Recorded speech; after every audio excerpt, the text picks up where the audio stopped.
தீபாவளினா பளிச்சுன்னு ஞாபகத்துக்கு வர்றது பட்டு, பட்டாசு, பலகாரம். பலகாரம் நான் ஞாபகத்துக்கு வர்றது மந்த்ரா கடலை எண்ணெய். அபார ருசி, ஆரோக்கியமான உடல் நலம். தீபாவளி அன்னைக்கு மட்டும் இல்ல, என்னைக்குமே கிச்சன்ல இருக்க வேண்டியது மந்த்ரா கடலை எண்ணெய் தான். Welcome to Ratna Fan House Sparkling New Year Sale. December 31 முதல் ஜனவரி 4 வரை 5 நாட்களுக்கு மட்டுமே. Sparkling New Year Sale. Ratna fan house, Rajabathar street, T நகர்.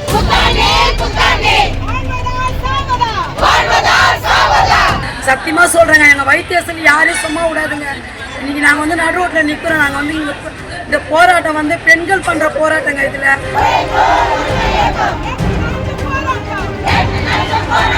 எங்க வாழ்க்கையை சீரழிச்சு யாருமே நல்லா இருக்க மாட்டாங்க. குப்பாளுற கையாலேயும் அவங்களுக்கு நாங்க சாபம் கொடுக்குறோம். இது எல்லாத்தையும் முதல்வரையா பார்த்து எங்களுக்கு ஒரு நல்லது செய்யணும்.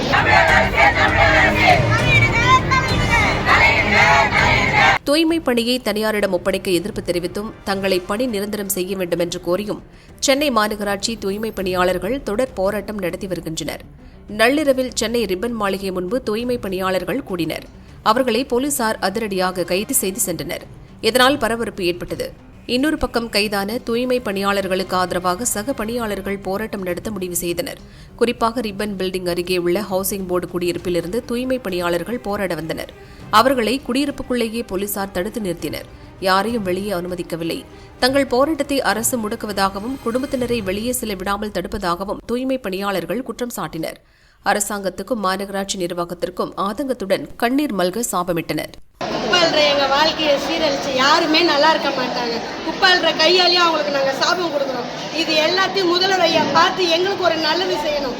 எங்க வாழ்க்கையை கெடுத்து இன்னைக்கு எங்களை வந்து சத்திரமா ரோடா அலைய விட்டு நைட்டு 3 மணி 2 மணின்னு ஊரெல்லாம் சுத்த விட்டுட்டு இங்க கொண்டு வந்து போட்டிருக்காங்க. வெளியே விடுங்க எங்களை அப்படின்னு சொன்னா வெளியே விட மாட்டோம். வெளியே விட்டா நீங்க மறுபடியும் போய் உட்காருங்க. எதுக்காக நாங்க போய் உட்காரோம்? எங்க வேலைக்காக தானே நாங்க போய் உட்காடுறோம். இது எங்களுக்காக யார் கேட்பாங்க? முதல்வர் எதனா கேட்டாகணும். ஐயா, நாங்க இப்பயே சொல்றேன், நீங்க வந்து முன்னே நின்று இதுக்கு ஒரு முடிவு எடுத்தாதான் எங்க வாழ்க்கை நல்லா இருக்கும். எங்களுக்கு இது புத்தாண்டா செத்தாண்டானே எங்களுக்கு தெரியல. எங்க வாழ்க்கைக்கு ஒரு வழி சொல்லுங்க. இந்த புத்தாண்டு எங்களுக்கான நாளா இருக்கணும்னு உங்களை நம்பி நாங்க சொல்றோம். அழிச்சிட்டு எங்க வேலையை பிடுங்கிட்டாங்க. நாங்க 10 வருஷமா வேலை செஞ்சிருந்தோம். இன்னைக்கு எங்களுக்கு வேலை இல்லாம எங்க குடும்பத்தை எங்களையும் நடு ரோட்ல விட்டாங்க. ஆனா சத்தியமா சொல்றேங்க, எங்க வைத்தியசல் யாரையும் சும்மா விடாதுங்க. இன்னைக்கு நாங்க வந்து நடு ரோட்ல நிக்கிறோம். நாங்க வந்து இந்த போராட்டம் வந்து பெண்கள் பண்ற போராட்டங்க. இதுல அதிகபட்ச பெண்கள் தானே அங்க இருக்கிறோங்க. 5 மாசமா நாங்க போராடுறோங்க. எங்களுக்கு தீர்வே கிடைக்கல, எங்களுக்கு நல்ல பதிலே கிடைக்கல.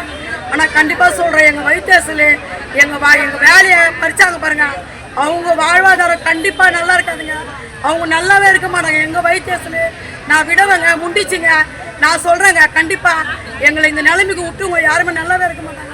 எங்களுக்கு தீபாவளி இல்லை, எங்களுக்கு கிறிஸ்துமஸ் இல்லை, இப்போ நியூ இயர் வருது. நாங்கள் வாழ்றதா சாவுறதான்னு தெரியல. எங்கள் வாழ்வாதாரத்துக்கு முதலமைச்சர் ஐயா கண்டிப்பாக வந்து அவரு தான் வந்து இதுக்கு பதில் சொல்லணும். அவரு தலையிட்டு அவர் வந்து பேசி தீர்க்கணும். எங்கள் வாழ்வாதாரத்தை அழிச்சவங்கள அவர் கண்டிக்கணும். யார் எங்கள் வேலையை பறிச்சாங்களோ அவங்கள கண்டிக்கணும். முதலமைச்சர் ஐயா அவர் தான் அவங்கள கண்டித்து திரும்ப எங்கள் பணியை எங்களுக்கு கொடுக்கணும். ஐயா, நீங்கள் முடிவெடுத்தால் மட்டும்தான் ஐயா அந்த முடிவு கண்டிப்பாக தீரும். ஐயா, இதுக்கு ஒரே தீர்வு நீங்கள் மட்டும்தான். முதலமைச்சர் ஐயா நீங்கள் மட்டும்தான். நீங்கள் வந்து கண்டிப்பாக நீங்கள் பேசி தீர்க்கணும். எங்கள் பழைய நிலைமையிலேயே நாங்கள் சென்னை மாநகராட்சியில் செஞ்ச வேலையை திரும்ப எங்களுக்கு கொடுக்கணும். ஐயா, நீங்கள் வந்து கண்டிப்பாக இதை செய்வீங்கன்னு நாங்கள் அந்த புத்தாண்டில் கண்டிப்பாக நாங்கள் எல்லாருமே வந்து இங்கே 1400 பேரை நாங்கள் காத்துனுக்குறோம். ஐயா, எங்க வேலை எங்களுக்கு திரும்ப கொடுக்கணும். ஐயா, தூய்மை பணியார் வேலை செய்யறோம். 5 மாசமா வேலை இல்லாத நாங்களும் எங்க போராட்டம் பண்ணின்னு இருக்கிறோம். எங்களுக்கும் வருமானம் இல்லை, சாப்பிட்றதுக்கு வழி இல்லை, குழந்தைய படிக்க வைக்கணும். எப்படி எங்க வாழ்வாதாரம் எப்படி பண்றது சொல்லுங்க? எப்ப பாரு மனு கொடுக்க போனா அரெஸ்ட் பண்றாங்க. அதனால எங்க குழந்தைங்களா இட்டு வந்து வச்சிருக்கோம். போலீஸ் இது தடை பண்றாங்க. எங்களை நீங்க குழந்தைலாம் இட்டு வரக்கூடாது, நீங்களும் இங்க வரக்கூடாதுன்னு சொல்றாங்க. அப்ப எங்க நிலைமை எப்படி போறது? நாங்க எப்படி சாப்பிடுறது? எப்படி எங்க வாழ்க்கையை நடத்துறது சொல்லுங்க? ஏன் எங்களோட சங்கத்தை கூட்டி எதுக்கு பேச மாட்டாங்க?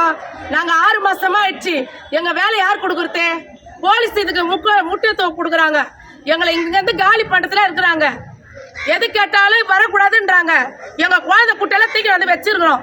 எங்க வாழ்க்கைக்கு பதில் சொல்லணும். முதலமைச்சரையா எங்க வாழ்க்கைக்கு பதில் சொல்லணும். பொம்பளை குழந்தை வச்சிருக்கிறப்பா யாரை நம்பி விட்டு வர முடியும் சொல்லுங்க? இப்ப இருக்கிற காலகட்டத்துல யாரை நம்பி விட்டு வர முடியும்? எல்லாம் சிங்கிள் பேரண்ட் வச்சிருக்கோம் குழந்தைங்கள. நாள்தோறும் நாங்க குழந்தைங்களை விட்டு தான் வரோம், மயில் பண்றோம். ஒரு நாளாச்சு தெரியாதாமா இந்த குழந்தைங்க வச்சிருப்பாங்க, உங்களுக்கு குடும்பம் இருக்குதுன்ட்டு. எங்க ஓட்டை பார்க்காது, எங்களோட வாழ்க்கையை பாருங்க. நாங்க எவ்வளவு கஷ்டப்படுறோம். 1400 பேரும் நைட்டோ பகலும் அழிய கண்ணீரமா தான் இருக்கிறோம். இப்ப நாங்க குழந்தைய தூக்கின்னு வந்து எங்க குழந்தைய இட்டு எங்களை போக சொல்றாங்க. இதெல்லாம் பண்ணக்கூடாதுன்றாங்க போலீஸ். எது நடந்தாலும் நாங்க பொறுப்புன்றாங்க. அப்ப நாங்க செத்தாவோட அவங்க பொறுப்பாமா?